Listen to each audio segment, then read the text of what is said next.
দেখছেন কলকাতা টিভি, সঙ্গে রয়েছে অনন্যা। শুরু করছি গুড মর্নিং কলকাতা। সোমবার হলো না শিক্ষক নিয়োগের ইডির মামলার চার্জ গঠন, সব আবেদনের কপি দিতে নির্দেশ। অব্যাহত মামলার শুনানি মঙ্গলবার। শীর্ষ আদালতের নির্দেশ অনুযায়ী মঙ্গলের রিপোর্ট পাঠাতে পারে ইডি আদালত। পার্থ চট্টোপাধ্যায় সহ বাকি অভিযুক্তদের ভার্চুয়াল হাজিরার নির্দেশ।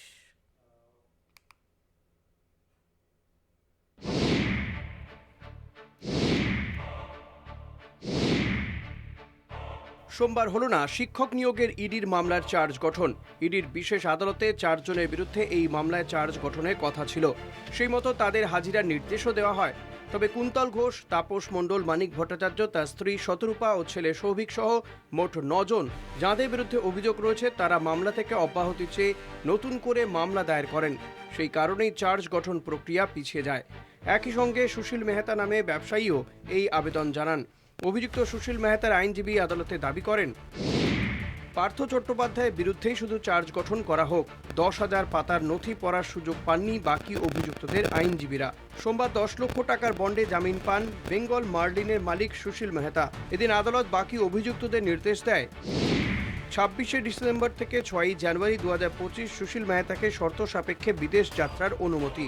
মঙ্গলবারের মধ্যে ইডিকে সব কাগজ জমা দেওয়ার নির্দেশ।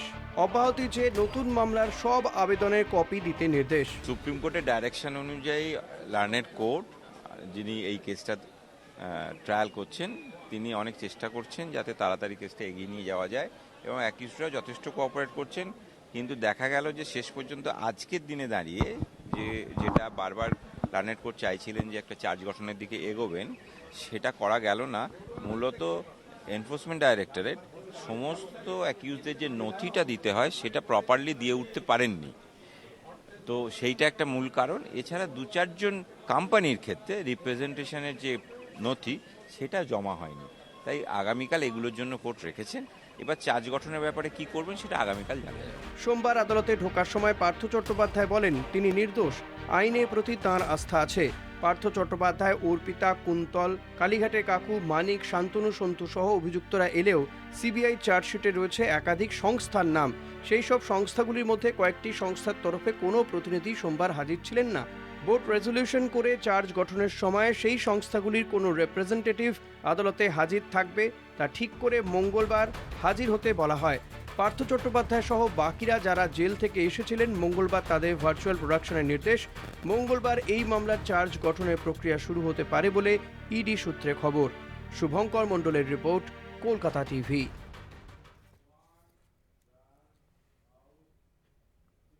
ক্যানিং থেকে গ্রেপ্তার জঙ্গি জাভেদ মুন্সি বাংলাকে ট্রানজিট রুট হিসেবে ব্যবহার করত। তদন্তে এমনই চাঞ্চল্যকর তথ্য উঠে এসেছে। বাংলাদেশ হয়ে পালানোর ছক কষেছিল সে। সংগঠনের নির্দেশ মেনেই এই কাজ করছিল জাভেদ বলে এসটিএফ সূত্রের খবর।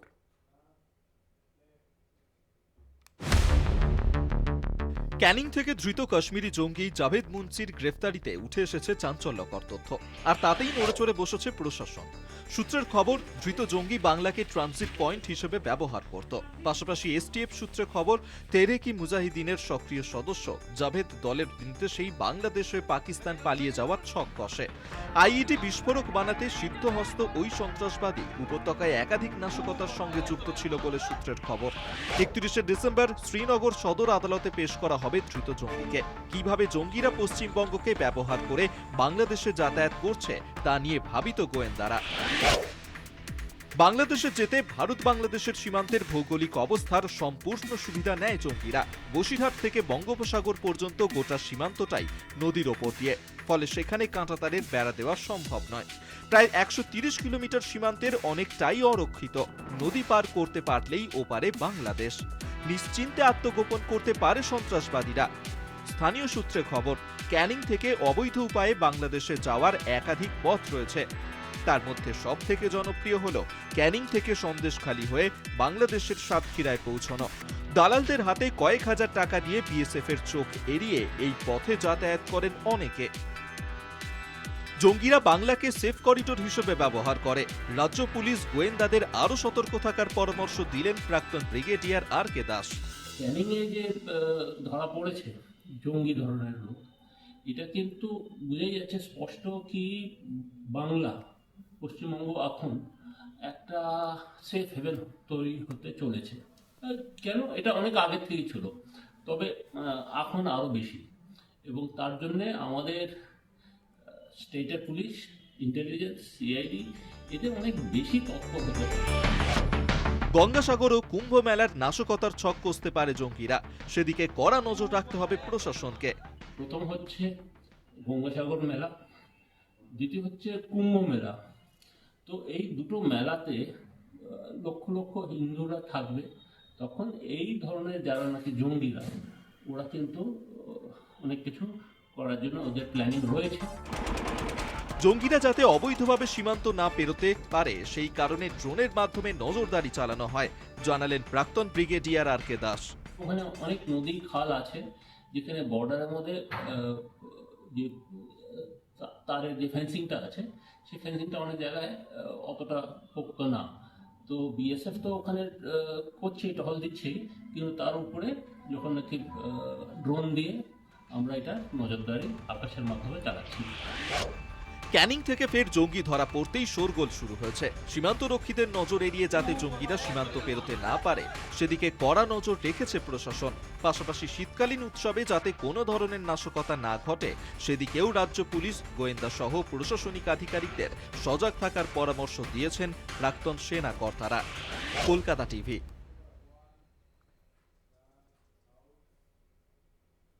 মুর্শিদাবাদের বিধায়ক সাংসদদের উপর নজর রাখার দাবি বিজেপি জেলা সভাপতি সাখারফ সরকারের। মুর্শিদাবাদ থেকে জঙ্গি সন্দেহে দুজনকে গ্রেপ্তারের পর সরব বিরোধী দলের নেতা। বিরোধীদের দাবিতে ঘিতাহুতি দিয়ে ভুয়ো পাসপোর্ট, আধার কার্ড নিয়ে মন্তব্য ভরতপুরের বিধায়ক হুমায়ুন কবিরের। প্রতিবেশী দেশ বাংলাদেশের সঙ্গে সীমানা বরাবর যোগ রয়েছে বাংলার। প্রায় কয়েকশো কিলোমিটার সীমান্ত দুই প্রতিবেশী নিজেদের মধ্যে ভাগাভাগি করে নিয়েছে। বাংলাদেশে হাসিনা সরকারের পতনের পর ভোল বদলে গিয়েছে সে দেশের। অস্থির পরিস্থিতিতে সে দেশ থেকে এদেশে জঙ্গি প্রবেশ ঘটতে পারে বলে অনুমান করছেন আন্তর্জাতিক বিশেষজ্ঞরা। এই পরিস্থিতিতে বাংলার মুর্শিদাবাদ থেকে গ্রেপ্তার হয়েছে দুই জঙ্গি, আর এই গ্রেফতারি সূত্র ধরেই রাজনীতির রং চড়াচ্ছে বিরোধীরা। কোন রাজনৈতিক নেতা, এমপি, এমএলএ ইনক্লুডিং মি কোন রকম জানে বাদ না যায়, তাদের র্যাডারে মুর্শিদাবাদকে বাঁচানোর জন্য বিশেষ করে মুর্শিদাবাদের এমএলএ, এমপি এবং নেতাদের উপরেও নজর রাখা উচিত। বাংলাকে টেররিস্ট হাব বলে জেলা বিজেপির সভাপতি সাখারফ সরকারের দাবি, মুর্শিদাবাদের বিধায়ক সাংসদদের ওপর নজর রাখা উচিত তদন্তকারী সংস্থাগুলির। কিন্তু কেন এমন দাবি করলেন বিজেপি নেতা? উদাহরণ হিসেবে 2001 সালের কথা তুলে ধরেছেন সাখারফ। সেবার মুর্শিদাবাদ জেলা কংগ্রেসের এক যুবনেতা আইএসআই চর হিসেবে গ্রেপ্তার হয়েছিলেন। বিরোধীরা যখন এমন দাবি তুলছেন, ঠিক সেই পরিস্থিতিতে তৃণমূল বিধায়ক হুমায়ুন কবির আধার কার্ড ও ভোটার কার্ড জালিয়াতির কথার সত্যতা স্বীকার করে নেন। তবে জঙ্গি যোগের সঙ্গে মাদ্রাসার সম্পর্কে কথা মানতে চাননি ভরতপুরের বিধায়ক। পাসপোর্ট জাল হওয়ার আগে সব থেকে আধার কার্ড বা তার পরিচয়পত্র আগে জাল হচ্ছে, তারপরে তো পাসপোর্ট জাল হচ্ছে। কারণ পাসপোর্ট করতে গেলে যে সমস্ত এভিডেন্স জমা দিতে হয়, সেই এভিডেন্সের উপরে তো পাসপোর্ট যারা অফিসাররা ভেরিফিকেশন করে রিপোর্ট দেয়, তৎকাল পাসপোর্ট ইস্যু হয়। তবে কি বাংলার মাটি জঙ্গিদের জন্য নিশ্চিত আশ্রয় হয়ে উঠছে? আপাতত সেই নিয়ে চুলচেরা বিশ্লেষণে মেতে উঠেছে ডান বাম শিবির। কল্যাণ চন্দ্রের report, Kolkata TV. Good morning Kolkata. এখন সময় একটা ছোট্ট বিরতির। ফিরছি বিরতির পর, সঙ্গে থাকুন।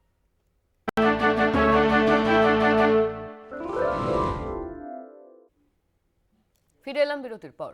তৃণমূল যুব কংগ্রেসের কর্মসূচিতে ডাক পেলেন না ব্লক সভাপতি। নাম না করে তৃণমূলের ব্লক সভাপতিকে আক্রমণ বিধায়কের। মুর্শিদাবাদের জলঙ্গিতে প্রকাশ্যে তৃণমূলের গোষ্ঠীকন্দল। গ্রুপবাজি চলবে না, আমি কঠিন হচ্ছি, সেটাও আজকে এই এতে ঘোষণা দিচ্ছি। গ্রুপবাজি আমি হতে দেব না, দল স্বচ্ছভাবে করতে হবে। তৃণমূল যুব কংগ্রেসের কর্মসূচিতে ডাক পেলেন না ব্লক সভাপতি। দলীয় কর্মসূচিতে কেন ডাক পেলেন না, এই প্রশ্ন যখন উঠছে, ঠিক তখন নাম না করে ব্লক সভাপতিকে আক্রমণ বিধায়কের, যা রাজ্যের শাসক দলের গোষ্ঠীকন্দলের অভিযোগে ঘৃতাহুতি দিয়েছে। এমনকি বিধায়কের ওপরে ওঠার কেউ চেষ্টা করলে কি হতে পারে সেই হুঁশিয়ারিও শোনা যায়। কেউ যদি ভাবে আমার ওপরে উঠে যাবে, তাহলে কিন্তু সেই সব পদ রাখা মুশকিল হবে।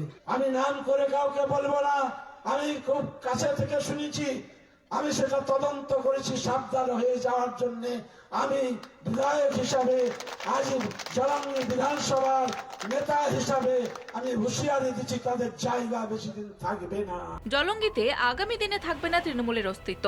ঘাসফুল শিবিরের বিরোধীরা দাবি করেছে এমনটাই, কারণ মূলত রাজ্যের শাসক দলের মধ্যেকার গোষ্ঠীকোন্দল।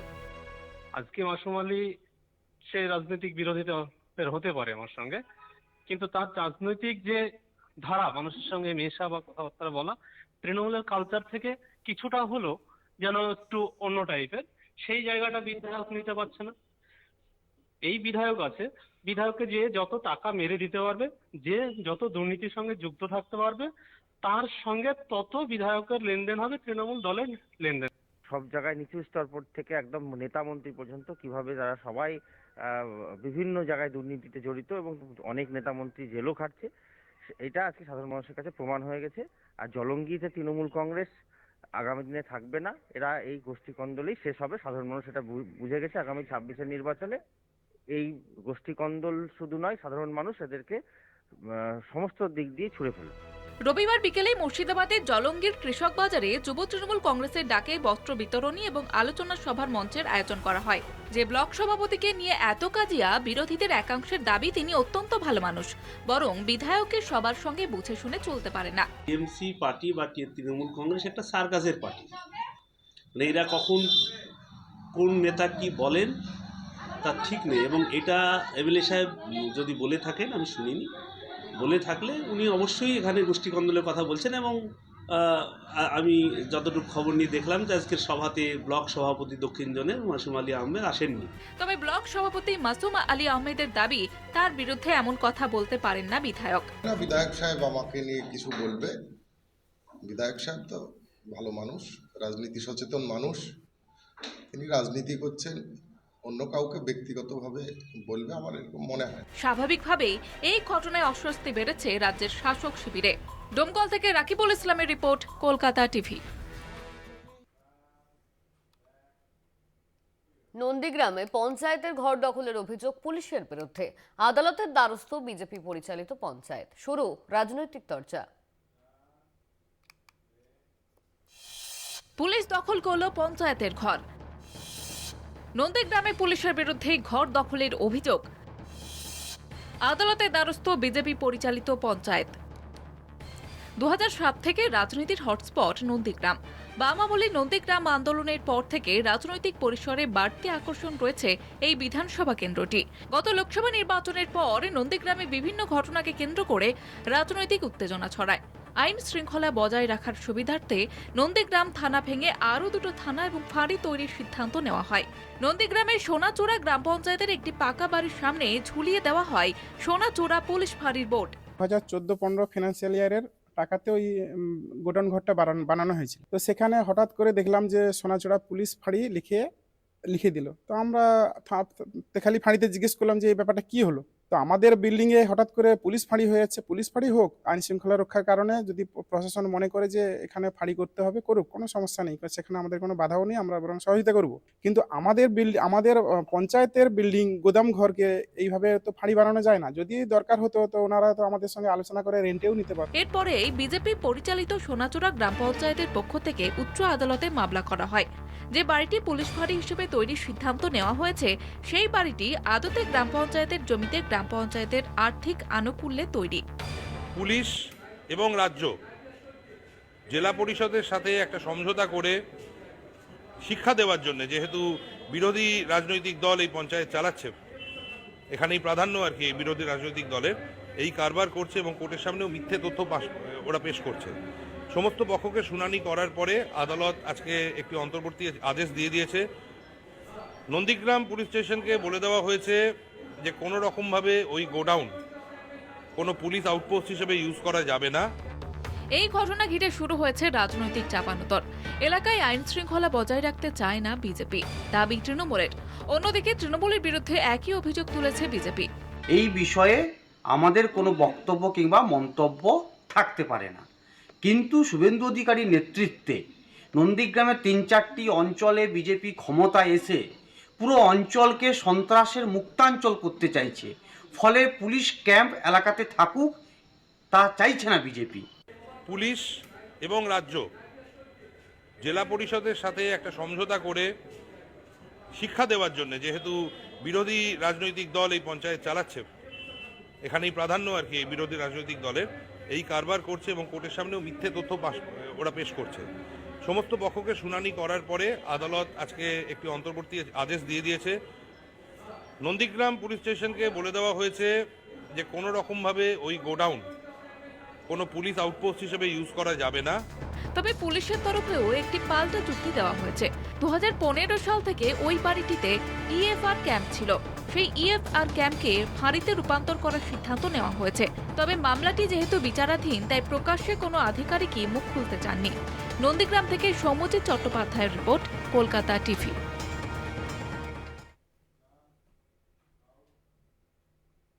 তৃণমূল বিজেপি সংঘর্ষে উত্তপ্ত নদিয়ার আসাননগর। বাজার করে ফেরার পথে তৃণমূল কর্মীকে মারধরের অভিযোগ বিজেপির বিরুদ্ধে। অভিযুক্ত বিজেপি কর্মীর বাবাকে পাল্টা মারধরের অভিযোগ।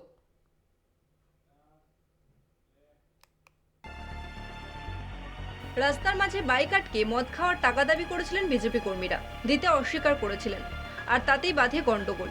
অভিযোগ, ঠিক এই কারণের জন্যই ভীমপুর থানার আসাননগর পঞ্চায়েত এলাকায় এক তৃণমূল কর্মী বাজার করে ফেরার পথে বিজেপি কর্মীদের হাতে আক্রান্ত হন। আমি আসাননগর বাজার থেকে বাজার করে বাড়ি আসছিলাম। আসাননগরে কিছু ছেলেপিলে, রাজেশ মণ্ডল, প্রভাত দাস, আমার বাইক থামিয়ে আমাকে গলা টিপে ধরে মারবার চেষ্টা করে। আমি ওদের হাত থেকে পালিয়ে জয়পুর মার্বেলের ভিতরে ঢুকে যাই। ওখান থেকে আমাকে বের করে এনে সিসিটিভির সামনে বেধড়ক মারায়। আজকে ওরা আপনার উপরে চড়ে পড়লো কেন? মদ টদ খাওয়ার জন্য টাকা পয়সা চাচ্ছিল। আমি বলেছি আমার কাছে নেই, ওই জন্য আমাকে গলা টিপে ধরে মারবার চেষ্টা করেছিল। ঘটনা ঘিরে এলাকার বিজেপি কর্মী রাজেশ মণ্ডল ও প্রভাত দাসের নাম উঠে আসে। সিসিটিভি ক্যামেরায় ধরা পড়ে পুরো ঘটনা। মারের হাত থেকে বাঁচতে একটি মার্বেলের দোকানে ঢুকে পড়ে তৃণমূল কর্মী আমানতুল্লাহ, তবে পরিত্রাণ পাননি। দোকান থেকে টেনে বের করে তাকে মারধর করা হয়।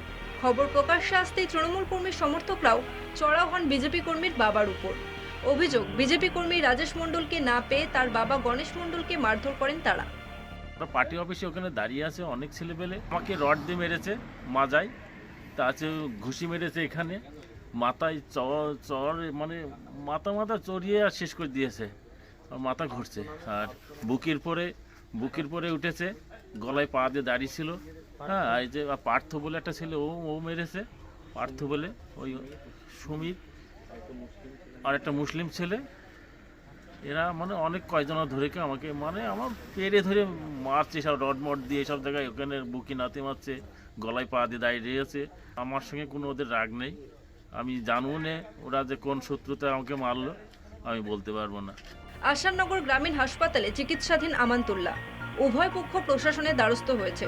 যুক্তি পাল্টা যুক্তি সাজিয়ে নিজেদের ভাবমূর্তি স্বচ্ছ রাখতে উদ্যোগী হয়েছেন তারা। নদিয়া থেকে বিশাল সিংহ রায়ের রিপোর্ট, কলকাতা টিভি।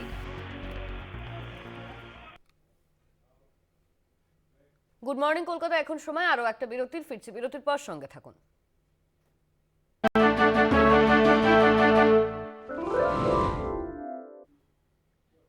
ফিরে এলাম বিরতির পর। রাজ্যসভায় বাবা সাহেব আম্বেদকরকে নিয়ে করা মন্তব্যের প্রতিবাদে সোমবার পথে তৃণমূল। সারা রাজ্যব্যাপী ধিক্কার কর্মসূচি তৃণমূলের। স্বরাষ্ট্রমন্ত্রী অমিত শাহের পদত্যাগের দাবিতে কলকাতার বিভিন্ন ওয়ার্ডে ধিক্কার মিছিল।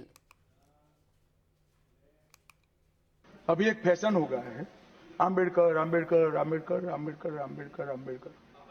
इतना नाम अगर भगवान का लेते तो 7 जन्मों तक स्वर्ग मिल जाता। সংসদের ভিতরে বাবা সাহেব আম্বেদকরকে নিয়ে মন্তব্য বিতর্কে শোরগোল। অমিত শাহের মন্তব্যের প্রতিবাদে মমতা বন্দ্যোপাধ্যায়ের নির্দেশে রাজ্যের সর্বত্র পথে তৃণমূল। শহর থেকে গ্রামে ধিক্কার মিছিল।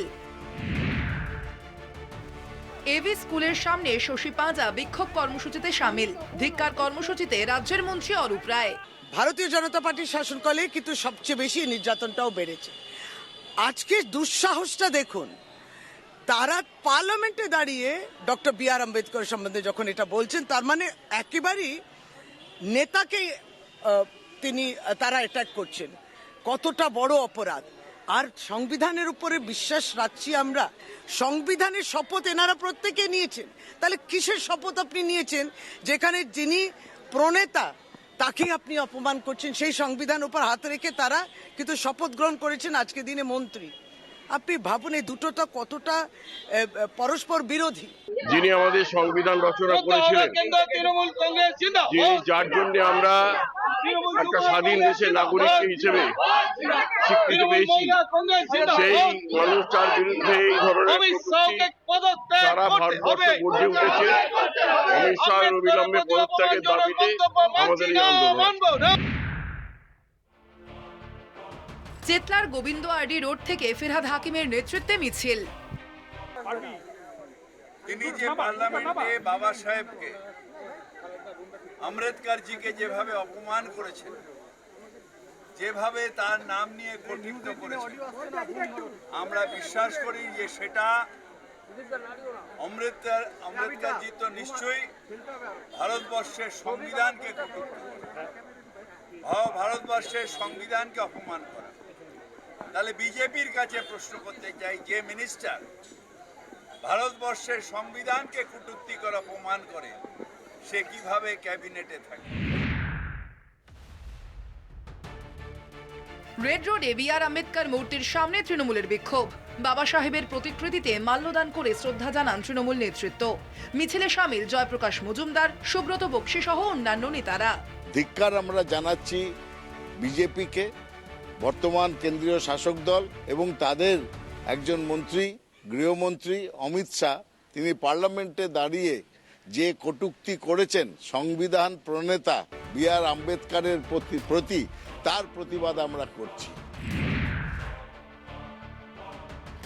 মেজিয়ায় পথে তৃণমূলের শ্রমিক সংগঠন।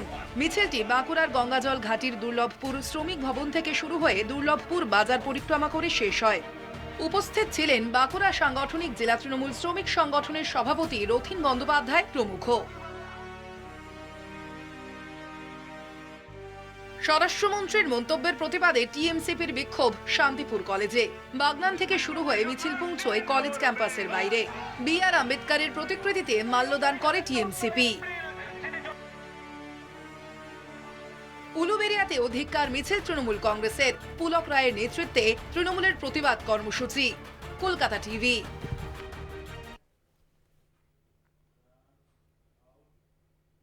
গুড মর্নিং কলকাতা আজ এই পর্যন্তই। দেখতে থাকুন কলকাতা টিভির রাত দিন 7 দিন।